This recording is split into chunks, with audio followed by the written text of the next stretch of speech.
2024ರ ಲೋಕಸಭಾ ಚುನಾವಣೆ ಸಂದರ್ಭದಲ್ಲಿ ಹಾಸನದಲ್ಲಿ ಏನೇನೋ ಸುದ್ದಿ ಬರ್ತಾ ಇತ್ತು. ಯಾರೂ ಕೂಡ ಸಂತ್ರಸ್ತರನ್ನು ಯಾರೂ ಹೊರಗಡೆ ಬಂದು ಆ ಹೇಳಿಕೆಯನ್ನು ಕೊಟ್ಟಿರಲಿಲ್ಲ. ಆದರೆ ಭಾಳಷ್ಟು ಚರ್ಚೆ ಆಗ್ತಿತ್ತು ಆ ಸಮಯದಲ್ಲಿ. ಆ, ಈಗ ಆರೋಪಿ ಅಪರಾಧಿ ಆಗಿರೋದ್ರಿಂದ ಈ ವಿಚಾರ ನಾನು ಚರ್ಚೆ ಮಾಡ್ತೀನಿ. ಆಗ ಈ ಪ್ರಕರಣ ತಮಗೆ ಹೇಗೆ ಗಮನಕ್ಕೆ ಬಂತು? ಇಲ್ಲ, ನಾನು ತುಮಕೂರಲ್ಲಿದ್ದೆ. ಆವಾಗ ನನ್ನ ಮೊಬೈಲ್ಗೆ ಆ ವಿಡಿಯೋಗಳನ್ನು ಕಳಿಸಿದ್ರು. ಅದು ನೋಡಿದ ತಕ್ಷಣ ನಾನು ಯಾರಿಗೂ ಏನೂ ಕೇಳಲಿಲ್ಲನೂ ಹೇಳಲಿಲ್ಲ. ಅಲ್ಲಿಂದ ನಮ್ಮದು ಅಡ್ವೊಕೇಟ್ ಟೀಮ್ ಇರುತ್ತೆ ನಮ್ಮ ಆಯೋಗದಲ್ಲಿ. ಅವ್ರಿಗೆ ಫೋನ್ ಮಾಡಿ ಹೇಳಿದೆ, ನಾನು ಬರೋ ಅಷ್ಟರಲ್ಲಿ ನೀವು ಲೆಟರ್ ಡ್ರಾಫ್ಟ್ ಮಾಡಿ. ನೀವುಗಳು ಸಹ ಬಂದಿದ್ರಿ. ನಾನು ಪ್ರೆಸ್ ಮೀಟ್ ಮಾಡಿದೆ 4 ಗಂಟೆಗೆ. ಮಾನ್ಯ ಮುಖ್ಯಮಂತ್ರಿಗಳಿಗೆ ಪತ್ರವನ್ನು ಬರೆದೆ. ಯಾಕಂದರೆ ಆ ವಿಡಿಯೋಗಳನ್ನು ನೋಡಿದಾಗ ಇಮ್ಮಿಡಿಯೇಟಾಗಿ ನಿಮಗೆ ರಿಯಾಕ್ಟ್ ಮಾಡಬೇಕನ್ಸುತ್ತೆ. ಸೊ ನಾವು ಅದಕ್ಕೊಂದಕ್ಕೆ ಅಲ್ಲ, ಎಲ್ಲದಕ್ಕೂ ನಾನು ಹಾಗೆ ರಿಯಾಕ್ಟ್ ಮಾಡೋದು. Immediately I will react. ಯಾರಿಗೆ ಹೇಗೆ ಸ್ಪಂದನೆ ಮಾಡಬೇಕು ಅದು ಭಾಳ ಇಂಪಾರ್ಟೆಂಟು. ಸೊ ಆ ಕ್ಷಣಕ್ಕೆ ನಾನು ಸರ್ಕಾರಕ್ಕೆ ಪತ್ರವನ್ನು ಬರೆದೆ, SIT ರಚನೆ ಆಗಬೇಕು ಅಂತ. ಹಾಗೆ ಸರ್ಕಾರ, ಮುಖ್ಯಮಂತ್ರಿಗಳು ಸಹ SIT ರಚನೆ ಮಾಡಿದ್ರು. ಆ ಪತ್ರ ತಾವು ಬರೆದ್ರಿ, ಮುಖ್ಯಮಂತ್ರಿಗಳು ಕೂಡ ಬರೆದ್ರಿ. ಆಗ ಮುಖ್ಯಮಂತ್ರಿಗಳು ರೆಸ್ಪಾನ್ಸ್ ಹೇಗಿತ್ತು? ಏನಾದರೂ ಈ ಬಗ್ಗೆ ಏನಾದರೂ ಮಾತಾಡಿದ್ರ? ಒಂದು ಸಲ ಅವ್ರು ನನಗೆ ಫೋನ್ ಮಾಡಿ ಒಂದು ಸಲನೂ ಮಾತಾಡಿಲ್ಲ ಇಲ್ಲಿಯವರೆಗೂ. ನಾನು 1-2-3 ಸಲ ಹೋಗಿದ್ದೀನಿ ಕೆಲವೊಂದು ವಿಚಾರವಾಗಿ. ಕೆಲವೊಂದು ಜಿಲ್ಲೆಗಳನ್ನು ವಿಸಿಟ್ ಮಾಡಿದಾಗ ನಮ್ಮ ರಿಪೋರ್ಟ್ಸ್ ಎಲ್ಲ ತೊಗೊಂಡೋಗಿ ತೋರಿಸಿದ್ದೀನಿ, ಹೀಗೆಲ್ಲ ಇದೆ ಅಂತ. ಕೆಲವೊಂದು ಸಲ ಮಾತಾಡಿದ್ದಾರೆ, ಆ ಕನ್ಸರ್ನ್ಡ್ DC ಅವರಿಗೆಲ್ಲ ಮಾತಾಡಿರೋದು ಉಂಟು.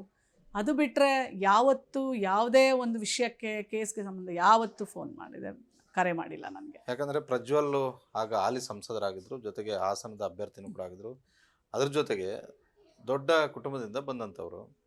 ಇಡೀ ರಾಜ್ಯಾದ್ಯಂತ ಚರ್ಚೆ ಆಗ್ತಿತ್ತು. ಇಂಥ ಪ್ರಕರಣದಲ್ಲಿ ಮಹಿಳಾ ಆಯೋಗ ಎಂಟ್ರಿ ಆಗಿದೆ, ಅಷ್ಟು ಸುಲಭಕ್ಕೆ ಇವರು ಸರ್ಕಾರಕ್ಕಾಗಲಿ ಮತ್ತೆ ಯಾರಿಗೋ ಪತ್ರವನ್ನು ಬರೆಯೋದಕ್ಕೆ ಸಾಧ್ಯವ ಅಂತ. ಆ ಧೈರ್ಯ ನಾಗಲಕ್ಷ್ಮಿ ಚೌಧರಿಗೆ ಹೆಂಗೆ ಬಂತು ಅಂತ ನಾನು ಅದನ್ನು ಕೇಳ್ತಿರೋದು. ಒಂದು, ನಾನು ತಾಯಿ. 2ನೇದು, ನಾನು ಹೆಣ್ಣು. 3ನೇದು, ನಾನು ಮಹಿಳಾ ಆಯೋಗದ ಅಧ್ಯಕ್ಷೆ. ಆ ಅಧ್ಯಕ್ಷೆಯ ಸ್ಥಾನಕ್ಕೆ ನೀವು ನ್ಯಾಯ ಕೊಡಬೇಕು ಅಂದಾಗ ದೊಡ್ಡವರು ಚಿಕ್ಕವರು ಅಂತ ನಾನು ನಿಮಗೆ ಹೇಳಿದ್ನಲ್ಲ, ಯಾವುದು ಮ್ಯಾಟ್ರ್ ಆಗೋದಿಲ್ಲ. ನಿಮಗಿಷ್ಟೇ ಆ ಹೆಣ್ಣಿಗೆ ನ್ಯಾಯ ಕೊಡಿಸ್ಬೇಕು, ಅಷ್ಟೇ ಅವಳ ಉದ್ದೇಶ ಆಗಿರುತ್ತೆ. ಆ ಕರ್ತವ್ಯವನ್ನಷ್ಟೇ ನಾನು ಮಾಡಿದ್ದೀನಿ. ಭಾಳಷ್ಟು ಆಯೋಗಗಳಲ್ಲಿ ನಮ್ಮನ್ನು ಆಯೋಗದ ಅಧ್ಯಕ್ಷರನ್ನಾಗಿ ಮಾಡಿದ್ದಾರೆ, ಆದರೆ ಇಂಟರ್ಫಿಯರೆನ್ಸ್ ಭಾಳ ಇರುತ್ತೆ, ಒತ್ತಡಗಳು ಭಾಳಷ್ಟು ಇರುತ್ತೆ, ರಾಜಕೀಯ ಒತ್ತಡಗಳು ಇರ್ತವೆ ಅಂತ ಹೇಳ್ತಾರೆ. ಅಂತಹ ಇಂಟರ್ಫಿಯರೆನ್ಸು, ಅಂತಹ ಒತ್ತಡಗಳು ನಾಗಲಕ್ಷ್ಮಿ ಚೌಧರಿಗೆ ಇಲ್ವಾ? ಯಾವತ್ತೂ ಆಗಿಲ್ಲ, ಯಾವುದೇ ಪ್ರಕರಣದಲ್ಲಿ. ಓಕೆ ಮೇಡಮ್, ಈಗ ಸೆಷನ್ಸ್ ಕೋರ್ಟು ಐತಿಹಾಸಿಕವಾದಂಥ ಒಂದು ತೀರ್ಪನ್ನು ಕೊಟ್ಟಿದೆ, ಜೀವಾವಧಿ ಶಿಕ್ಷೆಯನ್ನು ಕೊಟ್ಟಿದೆ. ಬೇರೆ ಬೇರೆ ಚರ್ಚೆ ಆದರೂ ಕೂಡ ಸಾಕ್ಷಿ ವಿಚಾರಣೆಯನ್ನು ಭಾಳಷ್ಟು ಗಂಭೀರವಾಗಿ ತೆಗೆದುಕೊಂಡು ಅಂತಿಮವಾಗಿ ಆರೋಪಿಯನ್ನು ಅಪರಾಧಿ ಅಂತ ಘೋಷಣೆ ಮಾಡಿ ಜೀವಾವಧಿ ಶಿಕ್ಷೆಯನ್ನು ಕೊಟ್ಟಿದೆ. What is the reaction as A women chairman ಆಗಿ? ಆ ಸಂತ್ರಸ್ತೆಗೆ ನ್ಯಾಯ ಸಿಕ್ಕಿರೋದು ಅದು ನನಗೆ ಭಾಳ ಒಂದು ತೃಪ್ತಿ ತಂದಿದೆ. ಮತ್ತು ಜನರಲ್ಲಿ ಒಂದು ವಿಶ್ವಾಸ, ಕಾನೂನಿನ ಮೇಲೆ ನಂಬಿಕೆ ಅದು ಹೆಚ್ಚಾಗಿದೆ. ಇದು ಬಹಳ ಮುಖ್ಯ. ಇಲ್ಲಿ ಕೃತ್ಯ ಮಾಡಿದಾಗ ಯಾವ ಥರ ಕೃತ್ಯ ಮಾಡ್ತೀರಾ ಅನ್ನೋದು ಭಾಳ ಮುಖ್ಯ. ವ್ಯಕ್ತಿ ಮುಖ್ಯ ಆಗೋದಿಲ್ಲ ಇಲ್ಲಿ.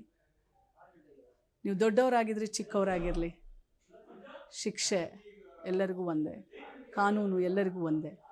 ಆ ನ್ಯಾಯದ ದೇವತೆ ಮುಂದೆ ಎಲ್ಲರೂ ತಲೆ ತಗ್ಗಿಸ್ಬೇಕು. ಸೊ ಈ ಪ್ರಕರಣದಲ್ಲಿ ಬಂದಿರೋ ತೀರ್ಪು ಎಲ್ಲರಿಗೂ ಒಂದು ಸಂದೇಶವನ್ನು ಕಳಿಸಿದೆ. ಯಾರೂ ಸಹ ಈ ಥರ ಹೇಯ ಕೃತ್ಯಗಳಿಗೆ ಇನ್ಮುಂದೆ ಆದರೂ ಕೈ ಹಾಕಬಾರ್ದು ಅನ್ನೋ ಒಂದು ಸಂದೇಶ ಭಾಳ ಸ್ಪಷ್ಟವಾಗಿ ಕೊಟ್ಟಿದೆ ಈ ತೀರ್ಪು.